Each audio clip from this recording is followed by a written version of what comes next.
नमस्कार साथियों, इसके साथ क्लासेस में आप सभी का स्वागत है। आज हम देखने वाले हैं इकाई 6 है ना, शैक्षिक अभिरुचि के अंतर्गत इकाई 6 हमारा रहेगा व्यक्तिगत विभिन्नताएं एवं शिक्षक की भूमिका। ठीक है, तो हम यहाँ से जानेंगे कि व्यक्तिगत भिन्नता किस प्रकार से हो सकता है, किन किन चीजों पर भिन्नता हो सकती है और इसमें शिक्षक की भूमिका किस प्रकार से होता है। ठीक है, तो व्यक्तिगत भिन्नता से तात्पर्य है कि प्रत्येक व्यक्ति है ना, प्रत्येक व्यक्ति में शारीरिक भिन्नता, मानसिक भिन्नता, अनुमानसिक भिन्नता है ना, ये बहुत सारी भिन्नताएं उनमें हो सकता है। वे कहीं ना कहीं एक दूसरे से सामान्य रूप से देखिए, अगर प्रत्येक व्यक्ति एक दूसरे से किसी न किसी रूप में भिन्न है, वही भिन्नता जो है व्यक्तिगत भिन्नता कहलाता है। उसके बाद हम देखेंगे इसमें शिक्षक की भूमिका, जिसे अनेक प्रकार के शिक्षक है, तो शिक्षक के बीच अगर छात्रों में भिन्नताएं अगर हो तो एक शिक्षक को किस प्रकार से या किस प्रकार की पद्धति अपनाना चाहिए कि वे सभी को है ना, सभी को शिक्षित कर सके या सभी को शिक्षा दे सके। ठीक है, तो परिभाषा हम देख लेते हैं कि सिरिल बर्ड के अनुसार पिछड़ा बालक वह है जो अपने पाठशाली जीवन के मध्य है ना 10 से 11 वर्ष में अपनी आयु के अनुरूप कक्षा से नीचे नीचे की कक्षा का कार्य ना कर सके। सिरिल बर्ड के अनुसार पिछड़े बालक की बुद्धि लब्धि 85 से कम होती है। ठीक है, ये सारे पॉइंट्स आपके एग्जाम में आए हुए हैं। विभिन्नता हो जाएगा, विभिन्नता के बाद हम देखेंगे पिछड़ा बालक कौन होता है। ठीक है, अगर कोई बालक है ना कक्षा 5वीं में है और वह कक्षा 4थी के सवालों को हल नहीं कर पा रहा है। ठीक है, अगर ये कक्षा मान के चलिए वर्तमान में है ना, ये चार है, वर्तमान में 5वीं में है और चौथी है ना, 4 जो पिछड़ा, अगर कोई बालक है ना, अगर वो 5वीं क्लास में अगर पढ़ रहा है मान के चलिए, और वो चौथी की सवालों या पिछली क्लास के जो सवाल है ना उसको हल अगर नहीं कर पा रहे हैं, तो हम कहते हैं कि वह बालक जो है वो पिछड़ा बालक है। ठीक है, या पिछड़ा हुआ बालक है। ठीक है ना, और ऐसे जो पिछड़े बालक होते हैं उनकी बुद्धि लब्धि 85 से कम होती है, यानी कि जो बुद्धि लब्धि होती है वो 85 से कम होती है। ठीक है, अगर हम मान के चलिए अगर इसी को देखें है ना, इसमें अगर हम देखें अगर बुद्धि का अगर वर्तमान आयु, ठीक है, या जो उसका जो मेंटल एज होना चाहिए। ठीक है,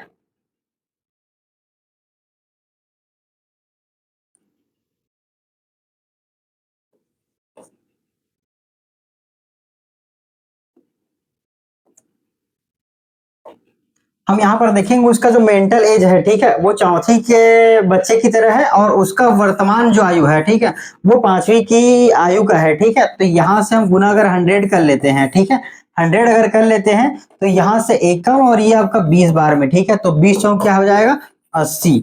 तो ठीक है, तो अगर कोई बालक अगर 5 साल का है या 5वीं क्लास में या 5 साल का है, लेकिन वो पिछली क्लास या 4 साल के बच्चे हैं, अगर क्लास वो देखा जाए ये तो दोनों को क्लास दे सकते हैं, या अगर दोनों को आयु अगर देखें है ना, तो अगर देखें कि अगर मान लीजिए कोई बच्चा यहाँ पर आयु ये लिए गए है ना, आयु यहाँ से है तो हम इसके बीच का आयु ले गए है ना, इसके बीच का आयु ले सकते हैं, या हम एक समझने के लिए ये वालों को भी प्रयोग कर सकते हैं। अगर कोई बच्चा अगर 5 साल का है और 4 साल के बच्चे की तरह उसका अगर दिमाग है, तो हम यहाँ से उसका मेंटल एज निकालते हैं। तो मेंटल एज हमारा क्या है, जब बुद्धि लब्धि वो 80 आता है एक बच्चे का, तो हम ये कह सकते हैं कि ये जो बालक है ना, ये बालक जो है पिछड़ा हुआ बालक है, और ऐसे बालकों की बुद्धि लब्धि 85 से कम होता है या 80 है। ठीक है, यहाँ से हमने निकाला तो 80 आया है, लेकिन जो है वो 85 से कम होता है, तो वो 80 भी हो सकता है।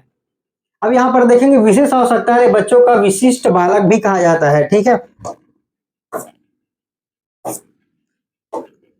विशेष आवश्यकता वाले बच्चों को विशिष्ट बालक कहा जाता है। ठीक है, अब यहाँ पर हम देखेंगे कि विशेष आवश्यकता वाले बालक और विशिष्ट बालक क्या है। ठीक है, विशेष आवश्यकता वाले बालक ऐसे बालक इसके अंतर्गत आएंगे जिनमें जो शारीरिक रूप से कमजोर हो सकते हैं या मानसिक रूप से कमजोर हो सकते हैं, या है ना मानसिक रूप से अधिक तेज हो सकते हैं। ठीक है, ऐसे बालक भी क्या है, विशिष्ट बालक कहलाते हैं। ठीक है, एक ऐसा बालक जो कि शारीरिक, मानसिक, सामाजिक, शैक्षिक विशेषताओं के कारण किसी सामान्य बालक या औसत बालक से उस सीमा तक विशिष्ट रूप से भिन्न होता है। ठीक है, सामान्य अगर बालक के साथ अगर तुलना करें शारीरिक रूप में, मानसिक रूप में, सामाजिक रूप में, शैक्षिक रूप में, तो वो उनसे भिन्न होता है। इस कारण से ऐसे आवश्यकता वाले बच्चों को, विशेष आवश्यकता वाले बच्चों को हम विशिष्ट बालक कहते हैं।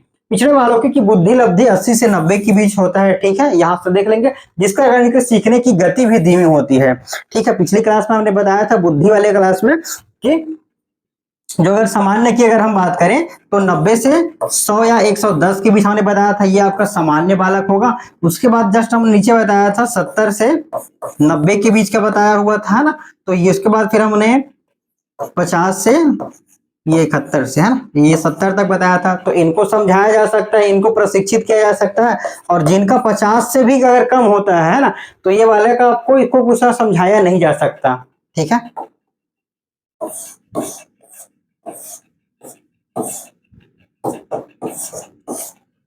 तो जिन बालकों की बुद्धि लब्धि 80 से 90 के बीच में होता है ना, वो आपके जिनके ऊपर इनके जो सीखने की गति है ना, इनके जो सीखने की गति है वो भी धीमी होती है। पिछड़े बालक मानसिक रूप से अस्वस्थ और असमायोजित होते हैं। मानसिक रूप से अगर हम देखें तो वो स्वस्थ नहीं होते हैं। स्वस्थ कौन होता है? 90 से 100 या 110। ठीक है, 90 से 100 या 110 की आयु के बीच के जो बालक होते हैं वो मानसिक रूप से स्वस्थ होते हैं और समायोजित होते हैं। लेकिन जो छात्र 80 से 90 जिनकी बुद्धि लब्धि है वे कमजोर होते हैं, अस्वस्थ रूप से, किसमें? मानसिक रूप से अस्वस्थ, असमायोजित होते हैं। ठीक है, अपनी योग्यताओं, क्षमताओं और शक्तियों को समुचित रूप से विकसित करने के लिए परंपरागत शिक्षण विधियों में परिवर्तन, विशिष्ट प्रकार की कार्यक्रमों की आवश्यकता होती है। इन्हें विशिष्ट कहा जाता है, विशिष्ट बालक कहा जाता है। यानी कि एक ऐसी बालक होते हैं जिनकी योग्यताएं, क्षमता और शक्तियों के आधार पर, है ना, उनको सिखाने के अलग अलग तरीके की आवश्यकता होती है या अलग अलग कार्यक्रम की आवश्यकता होती है। ऐसे बालक क्या विशिष्ट बालक कहा जाता है। यहाँ तक ठीक है। ये सारे ऊपर में जो मैंने पॉइंट बताए हुए आपका एग्जाम में आए हुए पॉइंट्स हैं। ठीक है, सामान्य रूप से कार्य करने के लिए 6 क्षेत्र निर्णायक होते हैं। ठीक है, सामान्य रूप से अगर कार्य करने के लिए अगर पूछा जाए एग्जाम में तो इसमें 6 जो क्षेत्र होते हैं ना, 6 जो क्षेत्र होते हैं वो निर्णायक है। इनमें से किसी एक क्षेत्र में कठिनाई व्यक्ति के लिए बाधा उत्पन्न कर सकती है और व्यक्ति की इस असमर्थता से निपटने के लिए अतिरिक्त प्रयास की आवश्यकता होती है। अगर मान के चलिए जो 6 चीजें हैं निर्णायक क्षेत्र, अगर इसमें अगर आपको किसी भी प्रकार से कोई भी अगर दिक्कत हो तो इसको क्या है, प्रयास के माध्यम से, है ना, या प्रयास करके या इसको बार बार दोहरा कर पुनरावृत्ति करके इससे समस्या का निराकरण किया जा सकता है। ठीक है, या अतिरिक्त प्रयास की आवश्यकता होती है। कोई बच्चा या व्यक्ति जो इन क्षेत्रों में से एक या उससे अधिक क्षेत्र में कठिनाई महसूस करता है वह विशिष्ट बालक या विशिष्ट व्यक्ति कहलाता है। जो क्षेत्र रहेंगे उनमें से अगर कोई भी एक क्षेत्र में अगर वह असहज महसूस करता है या कमजोर है तो वह बालक जो है विशिष्ट बालक या कहलाएगा। ठीक है, किसी एक बालक जिसकी शिक्षा की प्राप्तियां उस स्तर से कम है जिससे के वेग्य है, ऐसे बालक विशिष्ट। ये अगर हम देखें यहाँ से शिक्षा की प्राप्तियां, ठीक है, ये शिक्षा क्षेत्र दिया गया है। शिक्षा के क्षेत्र में अगर एक नॉर्मल स्तर से अगर कम है ना, तो आप क्या विशिष्ट बालक कहलाएंगे? किसके क्षेत्र में? शिक्षा के क्षेत्र में। अब यहाँ देखिए, मानव में व्यक्तिक भिन्नता आनुवांशिकता और पर्यावरण के बीच सहभागिता से निर्धारित की जाती है। ठीक है, आनुवांशिकता और पर्यावरण। ठीक है, अगर आपके माता पिता के आनुवांशिक गुण है ना, जो आपको जन्मजात प्राप्त होता है, ठीक है, या जन्म से आपको विरासत में मिलता है वो, और आपको मिलने वाला वातावरण है ना, वातावरण, खान पान है ना, या जिस प्रकार की आप आर्थिक स्थिति में है, ये कहीं ना कहीं आपके आपके और जो व्यक्तिक भिन्नता है उसका कारण बनता है। श्रवण बाधित छात्रों के लिए कॉकलियर, ठीक है, ये प्रत्यारोपण प्रभावी है। इसके लगाने से जो ध्वनि को बढ़ाकर उपयोगकर्ता के लिए अधिक तेज कर देते हैं। ठीक है, ये जो कॉकलियर है इसको लगाने से, कानों में लगाने से जो बोर्ड है तो उनको सुनने के योग्य बन जाता है। ठीक है, विकलांग बच्चों के समावेशन में उचित देखरेख व पोषण भी महत्वपूर्ण भूमिका निभाता है। तो यहाँ पर विकलांग बच्चों की बात कर रहे हैं तो उचित देखरेख और पोषण तो ये बिल्कुल अगर आपसे आएगा भी, अगर नहीं भी पढ़े रहोगे तो इसको आप क्या बना लोगे। इसमें ध्यान ये रखना है कि पॉजिटिव चीजों को ही ध्यान में रखते हुए आंसर लेना है। नेगेटिव चीज कभी भी उत्तर नहीं हो सकता है। ठीक है, ध्यान रखिएगा कि जो नेगेटिव चीज है या जो नकारात्मक जो चीज है वो आपका करेक्ट आंसर नहीं हो सकता। अनुकूलित शारीरिक गतिविधि का संबंध विकलांग व्यक्तियों के लिए कार्यक्रम और सेवा प्रदान करने शिक्षकों की तैयारी से है। ठीक है, विकलांग लोगों के लिए योजना तैयार करने और अनुकूलित शारीरिक शिक्षक की विशिष्ट भूमिका होती है ताकि छात्र शारीरिक गतिविधियों में अपनी पूरी क्षमता से भाग ले सके। ठीक है, विकलांग अगर कोई छात्र है तो विकलांग छात्र के हिसाब से, है ना, या उनके हिसाब से योजना तैयार करने के लिए एक अनुकूलित शारीरिक शिक्षक की विशिष्ट या अनुकूलित शारीरिक जो शिक्षक होते हैं ना की विशिष्ट भूमिका होती है ताकि छात्र शारीरिक गतिविधियों में पूरी क्षमता से भाग ले सके। ठीक है, व्यक्तिगत भिन्नता जो है, ये शब्द है व्यक्तिगत भिन्नता शब्द फ्रांसिस गाल्टन द्वारा दिया गया। ये भी आपका टेट में पूछा हुआ प्रश्न है, तो इसको भी एक बार रीड करेंगे कि व्यक्तिगत भिन्नता जो है फ्रांसिस गाल्टन के द्वारा दिया गया है। व्यक्तिगत अंतर लोगों की विशिष्टताओं, क्षमताओं और व्यवहार के विविधताओं को संदर्भित करता है। व्यक्तिगत अंतर, ठीक है, व्यक्तिगत अंतर बोला जाए या भिन्नता बोला जाए, ये दोनों एक ही चीज है। ठीक है, यहां तक।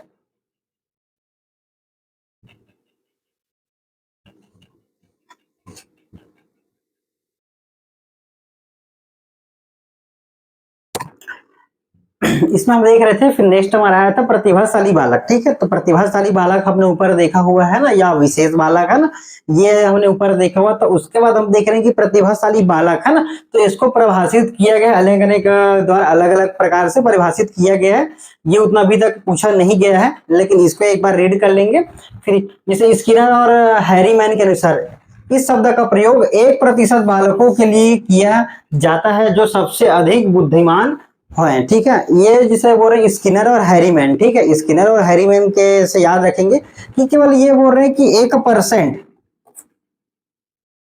कितने के लिए, 1% बालकों के लिए जो प्रतिभाशाली जो शब्द है ना, जिनका IQ 130 प्लस होता है। ठीक है, 130 प्लस होता है, तो ये बोल रहे हैं कि केवल 1% छात्रों के लिए ये शब्द का प्रयोग किया जाता है।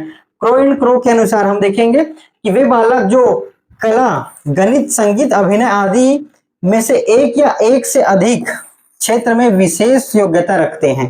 ठीक है, क्रो एंड क्रो के अनुसार बोला जा रहा है कि कला, गणित, संगीत, अभिनय में एक से अधिक, ठीक है, एक या एक से अधिक क्षेत्र में जो है विशेष योग्यता रखते हैं, ऐसे बालक को प्रतिभाशाली बालक कहा जाता है। इनके अनुसार टर्मन व मैरिल के अनुसार है ना, टर्मन के अनुसार ऐसे बालकों की बुद्धि लब्धि 140 से अधिक होती है, वे प्रतिभाशाली बालक कहलाते हैं। ठीक है, ये हो जाएगा। उसके बाद बैटले के अनुसार जिन बालकों की बुद्धि लब्धि 110 से ऊपर हो वह प्रतिभाशाली बालक कहलाता है। तो ये अलग अलग मत है। स्किनर को आप याद रख लेंगे, स्किनर और हैरीमैन केवल 1% बालकों के लिए प्रयोग किया जाता है, ये हो जाएगा। क्रो एंड क्रो के अनुसार याद रखेंगे कला, गणित, अभिनय, इनमें से है ना बहुत सारे जो गुण हैं, उसमें से एक या एक से अधिक क्षेत्र में या एक से अधिक विषयों में जो विशेष योग्यता रखते हैं वे प्रतिभाशाली बालक कहलाते हैं। टर्मन और मैरिल के अनुसार 140, ठीक है, और बैटले के अनुसार 110 से ऊपर हो तो प्रतिभाशाली बालक कहलाता है। ठीक है, ये अलग अलग वैज्ञानिकों का अलग अलग मत है। अब यहाँ पर हम देखेंगे जो प्रतिभाशाली बालक होते हैं, है ना, प्रतिभाशाली बालक की क्या क्या विशेषताएं होती है ना। प्रतिभाशाली बालक, इन बच्चों की सामान्य समझ अधिक विकसित होती है। ठीक है, ये बेसिक्स है। अगर प्रतिभाशाली है तो जब समझ अधिक होगा तभी वो प्रतिभाशाली होंगे। ये कठिन मानसिक कार्यों का निष्पादन करने में या कठिन मानसिक कार्य, अगर प्रतिभाशाली है कहीं ना कहीं दिमागी अगर है तो मानसिक कठिन कार्य को सॉल्व कर देते हैं या सफल होते हैं। ये बच्चे ध्यान केंद्रित करने की योग्यता रखते हैं। अगर उनका ध्यान केंद्रित होगा तभी तो वे अधिक तरीके से या अच्छे प्रकार से मानसिक कार्य को कर सकेंगे। सकारात्मक होते हैं। जब सकारात्मक अगर होकर अगर किसी कार्य को दृढ़ इच्छा से या मोटिवेट होकर अगर किया जाए तभी क्या है किसी कार्य को संपन्न किया जा सकता है। तो ऐसे बालक जो सकारात्मक होते हैं या प्रतिभाशाली बच्चे है ना, जरूरी नहीं है कि जो सकारात्मक बालक है वो प्रतिभाशाली हो, लेकिन जो बालक प्रतिभाशाली है वो सकारात्मक होगा। ठीक है, अमूर्त चिंतन व विवेचनात्मक चिंतन की योग्यता होती है। अमूर्त चिंतन है ना, यानी कोई अगर वस्तु नहीं है, अगर आप उसको एक कथन दे दे कि इस के अनुसार, तो वो स्वयं में ही इमेज बनाकर या स्वयं के मन में ही इमेज बनाकर उसकी कल्पना कर लेते हैं। ये अपने समुदाय में अधिक लोकप्रिय होते हैं। कहीं ना कहीं अगर आप प्रतिभाशाली हैं तो बिल्कुल आप लोगों के बीच में आप जो है लोकप्रिय होंगे। ठीक है, प्रतिभाशाली बालक अपने निर्णयों में स्वतंत्र होते हैं। अगर आपको स्वतंत्र रूप से कार्य करने के लिए दिया जाए तभी आप उस चीज को और बेहतर तरीके से कर सकते हैं। तर्कपूर्ण या नए रचनात्मक, क्रियात्मक है ना, या आपका सृजनात्मक तरीके से उसको कर सकते हैं। प्रतिभाशाली बालकों की नकारात्मक विशेषता है कि वह कभी कभी अधीरता या ध्यान केंद्रित नहीं कर पाते, है ना। किसी चीज को अगर प्रतिभाशाली अगर नहीं हो रहा है ना, तो आप अधीरता दिखा ले, मतलब कि कुछ भी कार्य अगर कर रहे हैं तो वो जल्दी जल्दी होना चाहिए। ठीक है, जल्दी जल्दी होना चाहिए, या आप जो है धीरज खो देते हैं और धीरज खोने के कारण है ना ध्यान केंद्रित नहीं कर पाते। ये आपका यहाँ तक हो जाएगा। अब हम देखते हैं इसमें विशेष। ठीक है, बच्चे समस्या समाधान करता अन्वेक्षक होते हैं। बच्चे समस्या का समाधान करता अन्वेक्षक होते हैं। आपके सहकर्मी अपने निजी कार्य में मदद करने के लिए कहता है तो उसका काम के घंटों के बाद मदद करेंगे, ठीक है। चूंकि नियमित विद्यालय में सामान्य बच्चों के साथ साथ विशिष्ट आवश्यकता वाले बच्चे भी पढ़ते हैं, इसलिए यह इक्विटी और समानता पर आधारित होता है, ठीक है। ये हो जाएगा। यहां पर हम देखेंगे बाल अपराधी, है ना।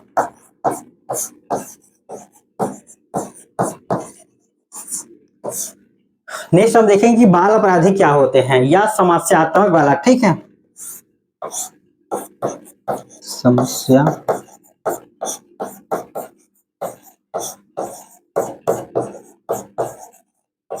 हमने पहले देखा विशेष बालक, प्रतिभाशाली बालक, ठीक है। अब यहाँ पर देखिए बाल अपराधी, ऐसा बालक जो समाज विरोधी जो प्रवृत्तियां हैं इतनी गंभीरता से धारण कर ले कि उसके विरुद्ध कानूनी कार्यवाही करना पड़ जाए, ऐसे बालक जो है वो बाल अपराधी कहलाते हैं। ये भी आपका एग्जाम में आया हुआ पॉइंट है, ठीक है। फिर देखते हैं समस्यात्मक बालक, ठीक है। समस्यात्मक बालक क्या होता है?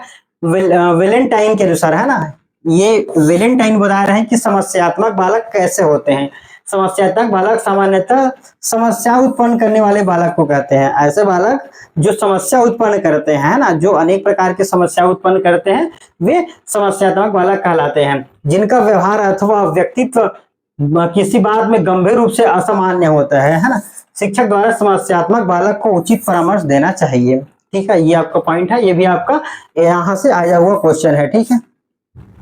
अब हम देखते हैं कि समस्यात्मक जो बालक होता है ना, समस्यात्मक बालक की प्रवृत्ति क्या क्या होता है? चोरी करना, क्रोध प्रकट करना, ठीक है, झूठ बोलना, ये आपका समस्यात्मक जो बालक है उनकी प्रवृत्ति होती है, ठीक है। और जैसे ऐसे जो समस्यात्मक बालक हैं उनके लिए शिक्षक को चाहिए कि वे उचित मार्गदर्शन कर उनको इस जो समस्यात्मक बालक की श्रेणी से निकाल कर उनको सामान्य बालक बनाकर उनके गुणों को, है ना, उनके गुणों को पहचान कर उसे विशेष बालक या प्रतिभाशाली बालक बनाने के लिए अपना महत्वपूर्ण भूमिका निभाए, है ना। जरूरी नहीं है कि जो समस्यात्मक बालक है उसमें किसी प्रकार का गुण ना हो, है ना, उनमें भी कुछ प्रतिभाशाली हो सकता है या किसी विशेष क्षेत्र में, है ना, चाहे वो अभिनय के क्षेत्र में, चाहे कला के क्षेत्र में, चाहे गणित के क्षेत्र में या अभिनय के क्षेत्र में, किसी भी क्षेत्र में उनकी एक विशेष गुण हो सकता है। तो शिक्षक को चाहिए कि वे उस गुण को पहचान कर उस बालक का, है ना, उसी क्षेत्र में आगे विकास करने के लिए उसको प्रेरित करें, ठीक है। उसके बाद हम नेक्स्ट इसी में देखते हैं शिक्षक की भूमिका, है ना, रोल ऑफ अ टीचर, ठीक है। इसमें शिक्षक, सबसे पहले शिक्षक को यह जानना होगा कि कौन से बच्चे अक्षम या विकलांग है, ठीक है। तो ये आप जो शिक्षक है, तो शिक्षक को सबसे पहले तो ये जानना चाहिए कौन सा बालक किस प्रकार का है, उसमें क्या क्या उसकी कमियां हैं, क्या क्या उसके गुण हैं, क्या क्या दोष हैं, ठीक है। जिन बच्चों की आंशिक रूप से दृष्टि या श्रवण की समस्या होती है उन्हें पहचान कर अक्सर अभिभावक शिक्षक दोनों से गलती हो जाती है, इसलिए सबसे पहले शिक्षक की भूमिका यह होगी कि ऐसे बच्चों की पहचान और जांच करे, ठीक है। तो जो बालक श्रवण, है ना, दृष्टि या श्रवण या देख नहीं सकते या सुन नहीं सकते या देखने या सुनने में किसी भी प्रकार की समस्या अगर हो रही हो तो ऐसे बालक को पहचान करके उनको विशेष अवसर देना चाहिए, ठीक है। दूसरा देखें कि बच्चों की पहचान होने के पश्चात, ठीक है, बच्चों की अगर पहचान यहाँ से हो जाए, पहचान होने के बाद शिक्षक का यह कर्तव्य बनता है कि शिक्षक उन सभी प्रकार की बच्चों के लिए सुविधानुसार शैक्षिक कार्यक्रम योजना बनाएं, ठीक है। अगर मान के चलिए कोई बच्चा श्रवण बाधित है या दृष्टि बाधित अगर कोई छात्र है तो उनकी समस्या को जानकर, है ना, उसकी समस्या को जानकर उसकी सुविधा के अनुसार शैक्षिक पाठ्यक्रम की योजना बनाएं, ठीक है।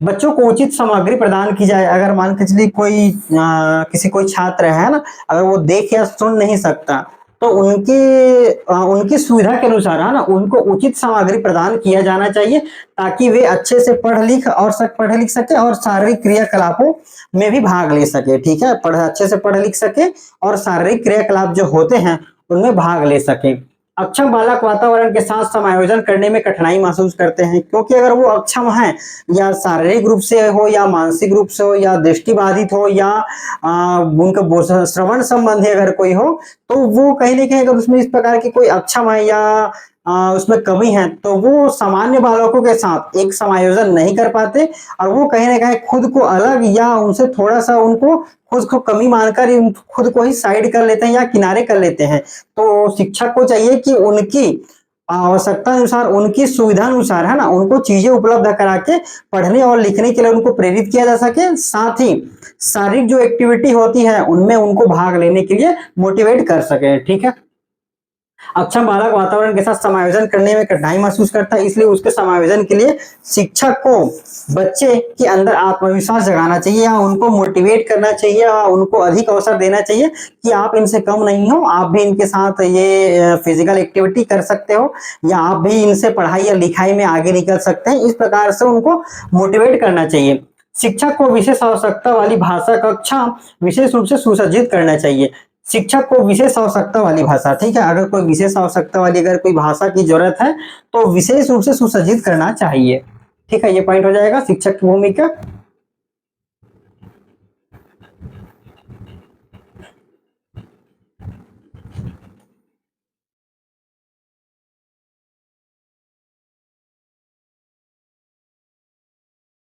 अब यहाँ पर हम देखते हैं कि मानसिकता या मंदता, ठीक है, मानसिकता या मंदता, ठीक है, तो इससे तात्पर्य क्या है, मानसिक मंदता से तात्पर्य निम्न बुद्धि लब्धि वाले बच्चों से है। ठीक है, तो मानसिक मंदता से तात्पर्य है कि जो है ना 90 से नीचे है, ठीक है, या 90 से जो नीचे है ऐसे छात्रों से है।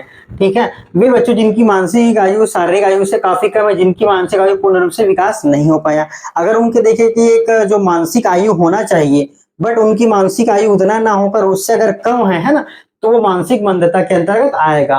इसमें फिर कथन आ गया क्रो के अनुसार, है ना, जिन बालकों की बुद्धि लब्धि 70 से कम होती है उनसे मानसिक मंदता कहते हैं। है ना, ये एक और है जैसे एएमआर के अनुसार मानसिक मंदता से तात्पर्य महत्वपूर्ण रूप से सामान्य रहते हैं, तो कहा जाए तो सीधा सीधा जो बुद्धि लब्धि स्तर से जिनका सामान्य से कम होता है ऐसे बालकों को मानसिक मंदता के अंतर्गत लाया जाता है। अब यहाँ पर जो एक मानसिक मंदता है, ठीक है, मानसिक मंदता का वर्गीकरण, अब यहाँ पर वर्गीकरण किया गया है, जिनकी बुद्धि लब्धि 70 से 50 के बीच हो, है ना, उन्हें विशेष सहायता से पढ़ाया जा सकता। सामान्य मंदता है तो उनको विशेष सहायता से पढ़ाया जा सकता है, किसी प्रकार की उनको एक विशेष सहायता देकर पढ़ाया जा सकता है। दूसरा होता है मध्य वर्गीय मंदता, ठीक है, जिनकी बुद्धि लब्धि 49 से 35 यानी कि कम होता है, 35 से 49 होता है, उन्हें प्रशिक्षित किया जाता है, प्रशिक्षण के माध्यम से किया जा सकता है। फिर होता है गंभीर मंदता, ठीक है, या जो ज्यादा है या 35 से जो कम है या जो जड़ बुद्धि है, जिनको समझाया नहीं जा सकता, इन्हें विशेष सहायता की जरूरत होती है, इन्हें पढ़ने लिखाया नहीं जा सकता, उनको बोला पढ़ाया लिखाया नहीं जैसा। 3 प्रकार का मंदता होता है, सामान्य मंदता, ठीक है, मध्यम वर्गीय मंदता, गंभीर मंदता। इनको क्या है समझाया जा सकता है विशेष तरीके से, इनको क्या है प्रशिक्षण के माध्यम से समझाया जा सकता है, और जो गंभीर मंदता होता है उसको समझाया या पढ़ाया नहीं जा सकता। ठीक है, अब हम देखते हैं मानसिक मंदता के कारण। ठीक है, अब मानसिक मंदता का कारण क्या हो सकता है, आनुवांशिकता हो सकता है एक कारण। दूसरा है कि जन्म से पहले या जन्म के दौरान अगर कोई उनको चोट लगा है सिर पर, तो उसके कारण भी वो मानसिक मंदता का कारण हो सकता है। तीसरा हम देखते हैं शराब या ड्रग्स का सेवन, उनके अगर माता पिता, है ना, अगर कोई बालक अगर कोई माता पिता गर्भ के दौरान, है ना, या इनके होने के पूर्व अगर किसी प्रकार की ड्रग्स अगर सेवन करते हैं, तो बालक जो है वो कहीं ना कहीं मानसिक रूप से मंदता का शिकार हो जाता है।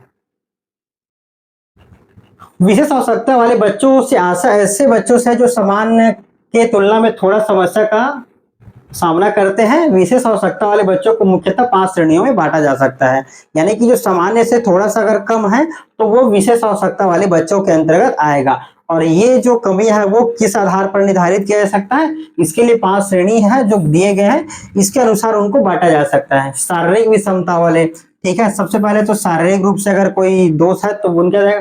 फिर आएगा दृष्टि दोष वाले विद्यार्थी, श्रवण दोष एवं वाणी दोष, सुनने या बोलने के जो दोष होता है उन वाले छात्र, मंद बुद्धि वाले विद्यार्थी, सीखने में कम क्षमता रखने वाले विद्यार्थी। ठीक है, तो ये 5 प्रकार के आवश्यकता वाले बच्चे हो सकते हैं, जिनके आधार पर उनको डिफाइन या परिभाषित किया जा सकता है और उसी के अनुसार उनको आगे की शिक्षा दिया जा सकता है। अब ठीक है, ये तो हो जाएगा 5 प्रकार के। लेकिन जो प्रतिभाशाली बालक होते हैं, लास्ट में एक और पॉइंट रहेगा कि जो प्रतिभाशाली जो बालक है वो इन लोगों के साथ कहीं ना कहीं एडजस्ट होने में कहीं ना कहीं अपने आप को थोड़ा अलग फील करेंगे। तो ये जो प्रतिभाशाली बालक होते हैं वो भी विशेष आवश्यकता वाले बालक के अंतर्गत आएंगे। ठीक है, इसके अतिरिक्त कक्षा में प्रतिभाशाली बच्चे भी होते हैं जिन्हें विशेष आवश्यकता की जरूरत होती है। अगर मान के चलिए कोई तेज स्टूडेंट है और बाकी नॉर्मल स्टूडेंट है, तो तेज जो स्टूडेंट है या प्रतिभाशाली जो छात्र हैं उनको पढ़ाने के लिए तेज शिक्षक की आवश्यकता होती है ना, या उनको विशेष सहायता की आवश्यकता होती है। ठीक है, इन सब के साथ अगर वो एडजस्ट करना चाहे तो कहीं ना कहीं ये असहज रूप से एडजस्ट नहीं कर पाते हैं। तो ये जो प्रतिभाशाली बालक होते हैं वे भी विशेष आवश्यकता वाले बालक ही होते हैं। ठीक है, यहाँ पर देखें प्रतिभाशाली बच्चों में सृजनात्मकता, जो अगर प्रतिभाशाली अगर बालक है तो सृजनात्मकता, जिज्ञासा है ना, अभिव्यक्ति में मौलिकता के गुण दिखते हैं। अधिगम मंदित बच्चों है ना, अधिगम मंदित बच्चों में एक शिक्षक को हमेशा उनकी अधिगम बाधाओं को पहचानने का प्रयास करना चाहिए। ठीक है, दृष्टि अक्षम बच्चों को इस प्रकार बैठाया जाना चाहिए कि वे सभी सरलता से देख सके और देख सके और सहभागिता कर सके। ठीक है, यहाँ तक कक्षा में छात्रों की लगातार लापरवाही को शिक्षक द्वारा अभिभावकों से चर्चा किया जाना चाहिए। ठीक है, ये पॉइंट आपका हो जाएंगे। आक्रामक व्यवहार वाले बालक, ठीक है, या आक्रामक व्यवहार वाले बच्चों में एक शिक्षक का यह कर्तव्य बनता है कि वह उसके व्यवहारों में होने वाले परिवर्तनों का कारण ढूंढे। ठीक है, अगर कोई बच्चा आक्रामक अगर व्यवहार कर रहा है तो आक्रामक व्यवहार का कारण क्या है और इस आक्रामक व्यवहार को किस प्रकार से कंट्रोल किया जा सकता है या नियंत्रित किया जा सकता है ना, या उसकी आक्रामकता को किस प्रकार से एक सही दिशा में डाइवर्ट किया जा सकता है, उनकी जो आक्रामकता है उसको एक सही दिशा करके उनको ऊर्जा को जो है सही दिशा में लगाया जा सकता है। शैक्षिक रूप से कुसमायोजित बच्चों में कम उपलब्धि है ना, एवं वे अपने शैक्षिक समस्या से बहुत निराश रहते हैं। ठीक है, ऐसे बच्चे जो शाला से भागने की प्रवृत्ति रखते हैं उनसे हमेशा सहानुभूति से ही चर्चा और वार्तालाप किया जाना चाहिए। अगर जो बालक शाला से अगर भाग रहे हैं ना, शाला से भागने की प्रवृत्ति रखते हैं, तो एक शिक्षक को चाहिए कि वे जो छात्र हैं है ना, स्कूल से भागने का प्रयास क्यों कर रहे हैं, इन चीजों को जानने का प्रयास करना चाहिए और उनकी जो परेशानी है उनको हल करने के लिए नए तरीके अपनाने चाहिए। ठीक है, ताकि वे कक्षा में एक स्थायी रूप से बैठकर पढ़ाई कर सके।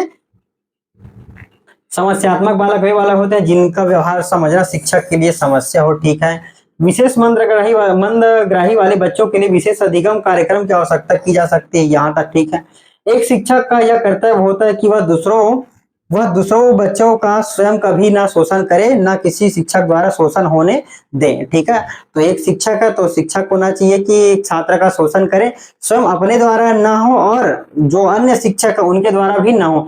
ऐसा होने पर इस तरह के मामले की रिपोर्ट प्राचार्य या प्रिंसिपल को दें। ठीक है, ये आपके पॉइंट है, ये आपका एग्जाम में आया हुआ पॉइंट है। अगर ये आपको चीजें अगर नहीं भी पढ़े रहेंगे तो आपको ध्यान देना है कि नकारात्मक चीजों को सोचना नहीं है, नकारात्मक चीजें आपका आंसर नहीं हो सकता है, जो सकारात्मक चीजें होंगी वही आपका आंसर होगा। और ध्यान इसमें ये रखिएगा कि इसमें केवल छात्र को केंद्रित करके या छात्र पर बेस्ड है ना, छात्र पर बेस्ड जो आंसर होगा वही आपका सही आंसर होगा। बच्चों की अनुपस्थिति के लिए हमेशा उसका कारण जानने का प्रयास करना चाहिए। ठीक है, तो ये आपका इस प्रकार से रहेगा। फिर नेक्स्ट हम देखेंगे समावेशी शिक्षा की धारणा। ठीक है, तो समावेशी शिक्षा जो हमारा एक लंबा क्लास रहेगा, तो ये वाला जो क्लास है अभी है ना, छात्रों ने देख लिया, विशेष आवश्यकता वाले देख लिए, प्रतिभाशाली देख लिए, मंद बुद्धि बालक देख लिए, बुद्धि के प्रकार देख लिए, और जो छात्र होते हैं प्रतिभाशाली उनके क्या क्या गुण होते हैं, है ना। तो ये सारे पॉइंट्स को हमने यहाँ से कवर कर लिए हैं।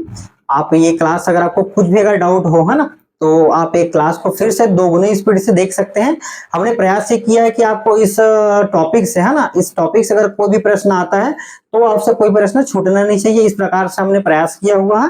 क्लास के पश्चात क्लास नोट्स का पीडीएफ आपको उपलब्ध करा दिए गए हैं, आप यहाँ से इसको डाउनलोड करके तैयारी कर सकते हैं, एक बार पढ़ सकते हैं। ठीक है, साथ ही इस टॉपिक का टेस्ट है ना आपको ऐप में भी उपलब्ध करा दिए गए हैं, ऐप में जाके आप वहां से टेस्ट को दिला सकते हैं। ठीक है, तो चलिए आज का क्लास इसी पर समाप्त करते हैं। नेक्स्ट क्लास हमारा रहेगा समावेशी शिक्षा।